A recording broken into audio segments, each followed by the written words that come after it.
Laid up with a fever so high I couldn't move, I asked my eldest son to bring me just a glass of water. I thought he would at least do this much, but what my eldest son brought me was a glass full of beer. Then he splashed that beer on me, who was in bed with a high fever. From the direction of the door, I heard a ha-ha laughter, and there she was, my son's wife, clapping and laughing. My eldest son was also laughing, holding the empty cup. I couldn't believe it. I was feverish and dazed, but that scene burned clearly into my eyes. "Clean the house by the time we get back, haha." I had tolerated Mark and his wife's selfishness up to now, but I couldn't stand it any longer. "Yes, I will clean it," I said, enduring the pain in my throat so that my son and his wife could hear. "My name is Helen. I'm a 73-year-old housewife. My husband, George, is 75 years old. Now that he's retired, he teaches calligraphy to children at a nearby community center. My husband, who has been practicing calligraphy since he was young, had always dreamed of opening a calligraphy class after he retired. I was happy to see him realize his dream and head to the community center with a smile every day. We have 2 sons. The younger son is married and has 2 elementary school-aged children. However, our 44-year-old eldest son was unmarried and living with us at home. He seems to be working part-time at a convenience store at night, but that's only about 4 days a week. He doesn't contribute any money to the household, and he's just living a lazy life. Both my husband and I have warned him several times, but our eldest son didn't listen. He's not gambling or in debt, and gradually my husband and I stopped warning him. Then one day, out of the blue, our eldest son suddenly said, "I got married," and brought his wife home. Without even greeting us, she barged in as if it was the most natural thing in the world, and from that day on, I had to prepare meals for her as well. I didn't mind preparing meals for my son's wife, but she didn't help at all, nor did she clean up after meals. She didn't even say thank you, and she even demanded a cup of coffee after dinner. My husband, unable to watch any longer, harshly warned our eldest son and his wife, who then stopped making unreasonable demands in front of my husband. However, when my husband wasn't around, she started making demands like, "Mother-in-law, please take this dress to the cleaners for me." I thought she was being too selfish, and when I warned her, my son took her side. "It's just something you can do on your way to shopping. Don't be so stingy," he would say. However, our son doesn't contribute a penny to the household. Even though we're feeding him and his wife for free, I thought it was unreasonable for them to demand more, and I was considering whether or not to talk to my husband about it. However, not wanting to witness a parent-child quarrel, I decided to wait and see a little longer, and so I held back again today, and as per my daughter-in-law's request, I took her clothes to the cleaners. My husband and I usually visit our second son's family in Canada about twice a year. We were planning to visit again during the upcoming week-long federal holiday. Since we visit frequently, and they also occasionally come to visit us, our grandchildren have become very fond of us. We have already bought the toys that our grandchildren love as gifts, and we're planning to buy a roll cake as a souvenir on the way. When we visit our second son's family, we often take the sleeper train rather than a plane, enjoying the scenery along the journey. While the view from the plane is great, now that we have more leisure time, taking the train suits us better.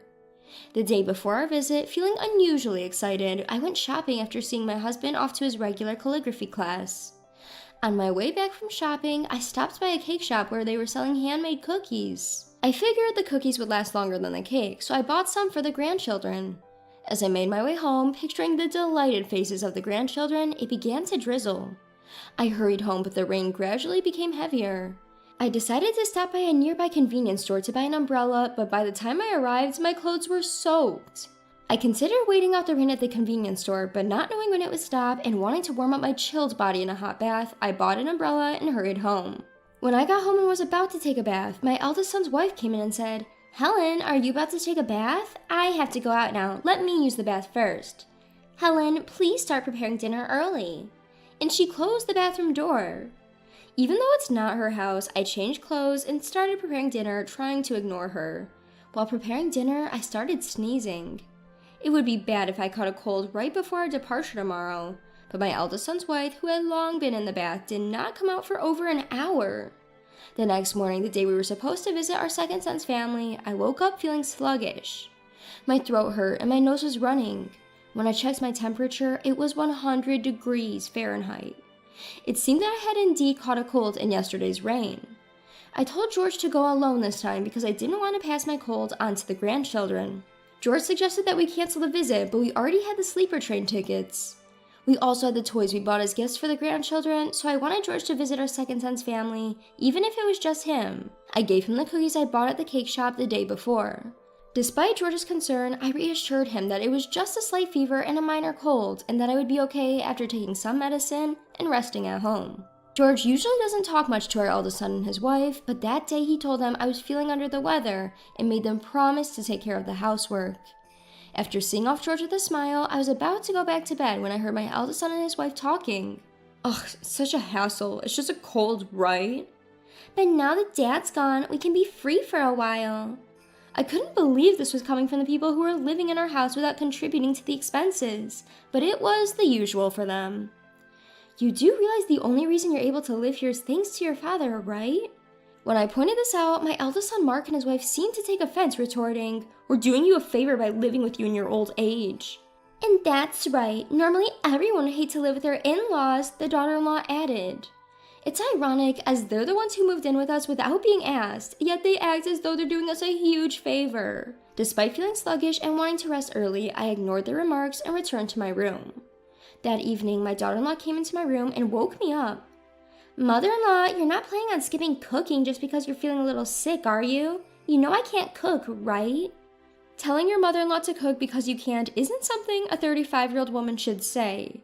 I'm feeling sick and I want them to figure out their meals by themselves. Even my husband should have warned them before leaving in the morning. I tried to ignore them and go back to sleep, but my daughter-in-law won't leave the room. I thought it would be better to eat something light and take medicine, so I forced myself to get up and head to the kitchen to prepare some food. As I was preparing the meal, Mark came home.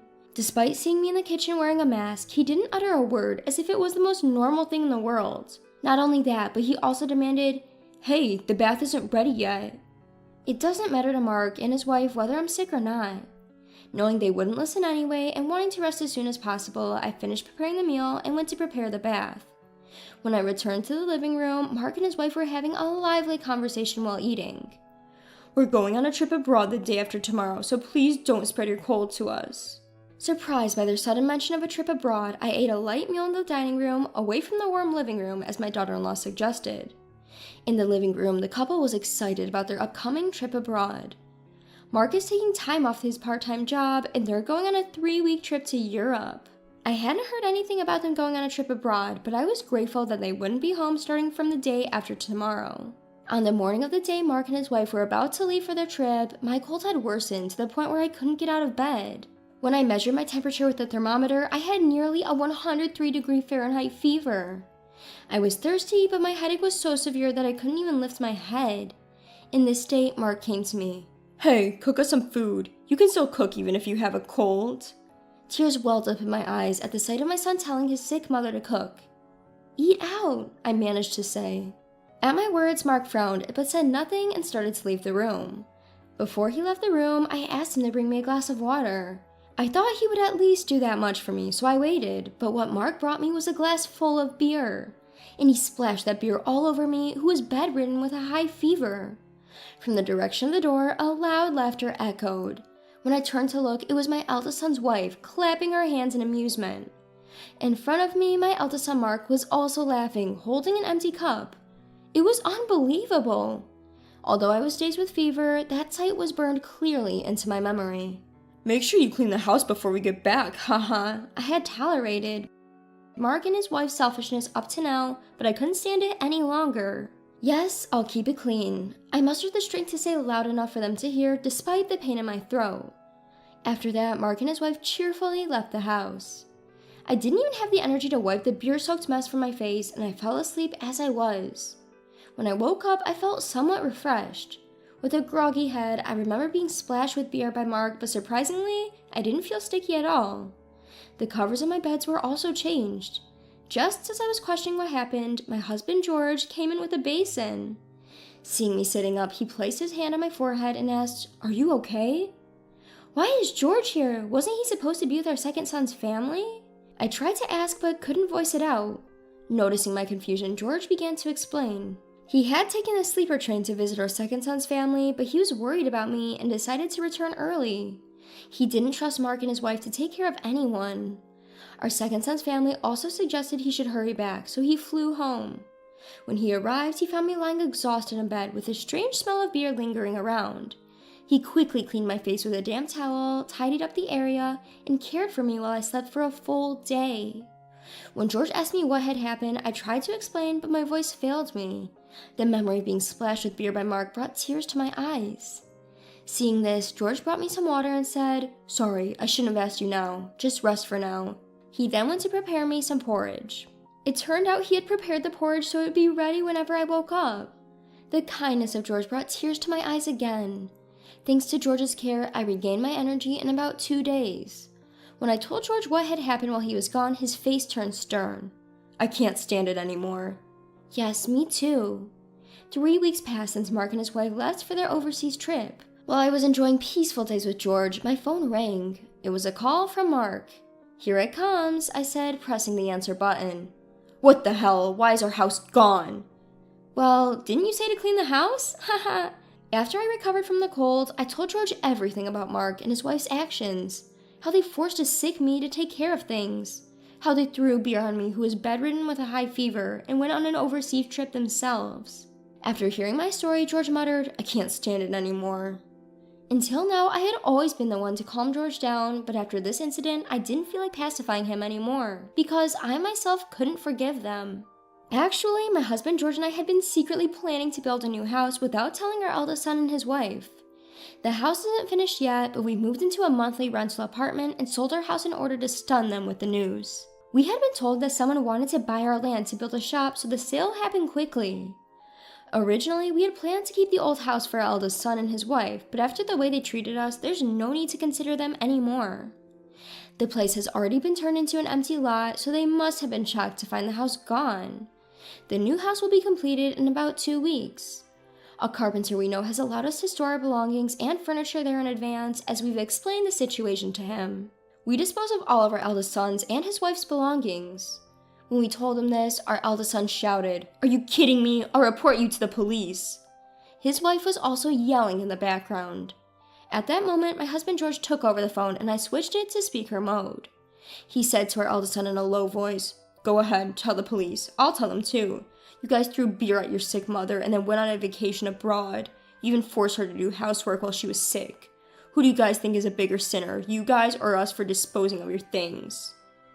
My husband's face as he spoke to our eldest son was like a villain's. "This has nothing to do with that. In selling the house, where are we supposed to live? Where are you guys even staying?" Our son yelled back. George replied, "That house was originally ours. It's our right to sell it. Plus, you're no longer our son. Don't contact us anymore." And then he hung up. 2 weeks later, we got a call saying that our new house was completed, so George and I headed over. The call was from the carpenter, a friend of George's. He's about 60 years old and the site supervisor. He showed us around the house, explaining the layout. We designed it as a single-story, accessible house, keeping our future retirement life in mind. It's an even more beautiful house than we imagined, and we can't wait to start living there. The furniture we had left in the living room had been moved by the carpenters. When I thanked them, they laughed and said, "No problem. George really helped us out back in the day, so this is nothing." And so the two of us, George and I, started living in our new house. The house was even more comfortable than we had imagined, and our life was peaceful without our eldest son and his wife around. However, about a month after we moved into the new house, our devilish eldest son and his wife showed up. Neither George nor I had told them our address, and our younger son Mark and his wife shouldn't have told them either, because we explained the situation. They probably hired a detective or something to find us. "Hey, it's not fair for you to sell the house, dispose of our stuff, and then move to such a nice place by yourselves. As your eldest son, I have the right to live here, don't I?" said our son, glaring at us with large bags in his hands. We had intended to cut off ties with them, but we were stunned to see our eldest son and his wife, who were clearly intent on moving in. Just then, George came from the back of the house. "What are you guys here for?" "To what end? After taking our living place, how dare you ask such a thing? From today, we're living here too." As they were about to step in, the front door opened. "Huh? Mark, what are you doing here? Here to cause trouble again? Come on, you're old enough to stand on your own 2 feet. Stephen said with a look of disbelief on his face. Beside him were his wife with their 2 grandchildren. They were visiting because the new house had just been finished. After relaxing at home for a while, Stephen's family had gone to a nearby convenience store. "Who is that? Are they bad people?" The 5th grader, Sophia, said it so innocently. The husband, who had just been about to drive Mark and his wife away, suddenly had an idea. "While Steven's family is staying for a week, you two should also stay here. I won't allow you to squat here indefinitely, though." With that, he welcomed everyone at the entrance into the house. The living room gathered, and the first to lounge on the sofa was Mark and his wife. "Man, I'm beat, mother-in-law. Can I have some coffee?" "I'll take mine black." Steven's wife was taken aback by the casually made request of Mark and his wife. At this, the grandchildren rushed to Mark and his wife. "Why can't you two do that yourselves when you're adults? Even I, a kid, can pour my own juice." The innocent comments of the grandchildren made Mark's wife uncomfortable, and she went to pour her own coffee. However, the grandchildren's why attack continued. "Why can't you cook even though you're an adult woman? My mom can cook anything." "Why don't you clean up after yourself? Both my dad and I always clean up the plates when we're done eating." "Why can't you do that? My sister and I always do it ourselves." The grandchildren, perhaps due to good upbringing by Stephen's wife, are responsible and often help her. Stephen also doesn't just leave everything to his wife, and they work together. Therefore, it was probably perplexing for the grandchildren that Mark and his wife didn't do anything themselves. At first, Mark and his wife had retorted, but the why attacks didn't stop, and by the end of the week, they were both exhausted. Mark's wife in particular seemed to dislike being called auntie. "Don't call me auntie," she told the grandchildren in earnest. But when they replied, "Why not? You're an auntie, aren't you? You're not young enough to be called sister," she was shocked. Even I and Stephen, who were listening nearby, couldn't help but laugh. After Stephen and his wife left, we sent Mark and his wife away. They were worn out by our children's incessant, "Why are you attacking us?" so we were able to drive them away without much resistance. However, a few months later, we received a message asking, "Can you lend us some money?" Up until now, they had been staying in our home, eating our food without paying a cent in rent or living expenses. Since Mark, our eldest son, was making enough money from his convenience store job to cover all expenses, it wasn't a problem at all. Now that they had been kicked out of the house, Mark and his wife were supposed to start paying for their own rent and living expenses. Yet they kept spending money as they used to, seemingly living off borrowed money without any savings to speak of. Their only income was Mark's salary from working at a convenience store 4 days a week. Mark's wife, it seemed, had no intention of working. Considering their situation, it was audacious, to say the least, for them to ask, "Can you lend us some money?" "We will never lend you money in the future, nor will we help you," we told them, and then blocked Mark's number. A few days later, while my husband and I were out, we received a call on my husband's phone from our home security company. There was an intruder in our house, and they sent us the video footage. It turned out that Mark and his wife were trying to sneak into our house through a window. It was pitiful that they were resorting to breaking into their parents' house to steal money because they were broke. At least they hadn't caused trouble for others, but that's not saying much. Mark and his wife were quickly apprehended by the security and were taken away by the police, who were called to the scene. They were released because they were family, but not before being harshly scolded. Since then, Mark and his wife stopped forcing their way into our house or trying to break in. We have both blocked their calls, so we never receive phone calls from them. According to Stephen, our second son, he also received a request for money from Mark. Apparently, Mark had borrowed money from loan sharks and was now on the run because he couldn't pay it back. "You reap what you sow, pay back the money you borrowed yourself," Stephen said, and blocked Mark's number as well. We don't know what happened to Mark and his wife after that, but we chose to forget about the people who would laugh as they poured beer over a sick person. With no involvement with Mark and his wife, my husband and I are enjoying our peaceful, everyday lives.